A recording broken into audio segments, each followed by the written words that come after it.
बहुत पहले से यह जानकारी मिल रही थी कि सदन के अंदर हमला होने वाले है। इंटेलिजेंस किसके पास है, खुफिया किसके पास है, खुफिया तंत्र के मालिक कौन होते हैं? राजनाथ सिंह जी की यह ज्ञान देने के पहले एक बार बुलाया कभी कि सारे ऑपोजिशन लीडर एक साथ हम बात करें?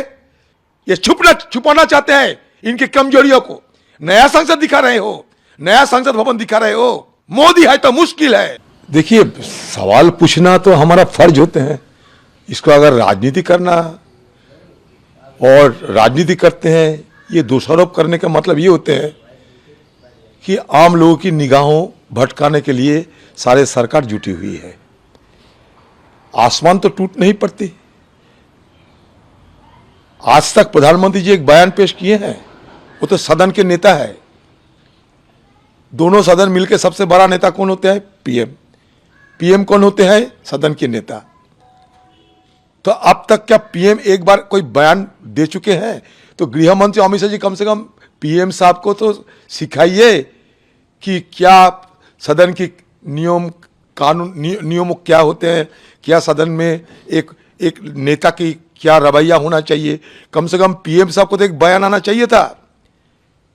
दूसरा बात, बहुत पहले से यह जानकारी मिल रही थी कि सदन के अंदर हमला होने वाले है। सारे मीडिया वालों ने सारे कुछ आम लोगों के सामने रखा। तो इंटेलिजेंस किसके पास है, खुफिया किसके पास है? खुफिया तंत्र के मालिक कौन होते हैं? खुफिया तंत्र के मालिक होते हैं गृह मंत्रालय।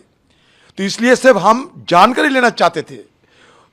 अगर उस दिन सदन के हमारे सारे एमपीज ने ये हमला रुकी थी, इसलिए सदन के अंदर रहते हुए मैं सराहना किए थे।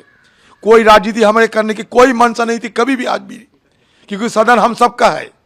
लेकिन जिस लोगों के जिम्मेवारी होते हैं उनको तो हम पूछेंगे कि भाई क्या हुआ।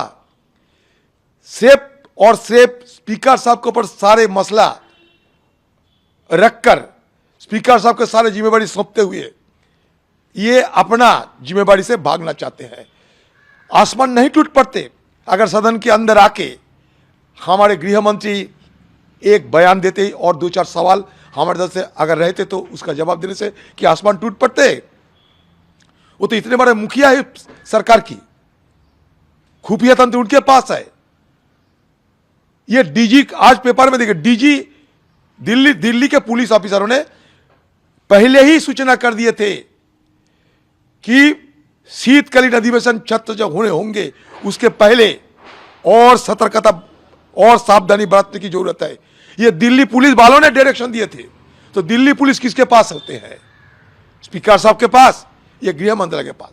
हाँ, सदन में डेपुटेशन में लाए जाते हैं, मानता हूं मैं, लेकिन असलियत जिम्मेवारी किसके पास है? मैं आपके घर में किसी को भेजा, लेकिन जिसको भेजा वो तो मेरा ही एम्प्लॉय है।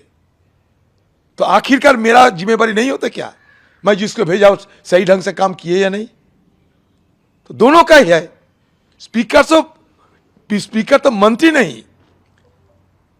ये सिर्फ गोलमोल जवाब देते हुए असलियत को छुपाना चाहते हैं। ये सरकार की ये मंशा की हम खिलाफत करते हैं और कुछ नहीं।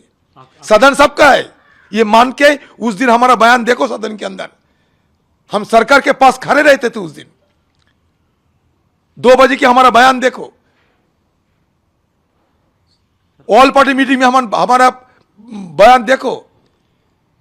सरकार के इस समय सारे सदन और सब मिल के काम करना चाहिए। तो राजनाथ सिंह जी की यह ज्ञान देने के पहले एक बार बुलाया कभी कि सारे ऑपोजिशन लीडर एक साथ हम बात करें कि ये जिम्मेवारी नहीं होती सरकार की? सारे स्पीकर के ऊपर क्यों छोड़ा जाते हैं? सारे स्पीकर को क्यों छोड़ा जाते हैं? सारे स्पीकर के ऊपर हम लोग क्या नया संसद बने हैं क्या? सरकार की तरफ से क्या ऑपोजिशन सारे लीडर को बुला के वार्ता नहीं किया जा सकता? ये छुपाना चाहते हैं इनकी कमजोरियों को। नया संसद दिखा रहे हो, नया संसद भवन दिखा रहे हो। मोदी है तो मुश्किल है।